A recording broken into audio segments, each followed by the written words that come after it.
খুব সহজে কম সময়ে কিভাবে বাড়িতে সর্ষে ইলিশ বানিয়ে নিতে পারবেন।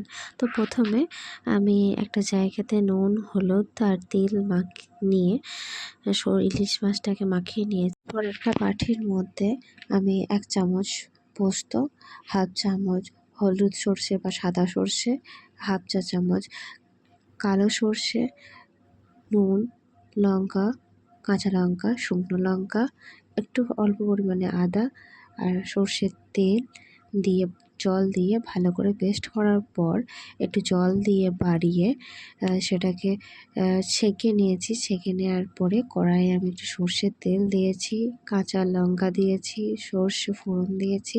তারপর ওই পিউরিটা ঢেলে দেওয়ার পরে একটু ফুটে আসার সময় আমি ইলিশ মাছগুলো দিয়ে দেবো। তো ঢাকার ঠিক 5 মিনিট পর্যন্ত এক পিঠ সেদ্ধ করে নেবো। তারপরে ঠিক আবার 5 মিনিট সেদ্ধ করে নেবো। দিয়ে কাঁচা লঙ্কা দিয়ে দেবো। তারপর আবার 5 মিনিট হওয়ার পরে ওপর থেকে অল্প পরিমাণে চিনি দিয়ে দিয়েছি ও পরিমাণ মতো নুন একটু দিয়ে দিয়েছি টেস্ট করে। তো তার উপর থেকে একটু কাঁচা সর্ষের তেল আর লঙ্কা দিয়ে গরম গরম সার্ভ করুন সর্ষে ইলিশ।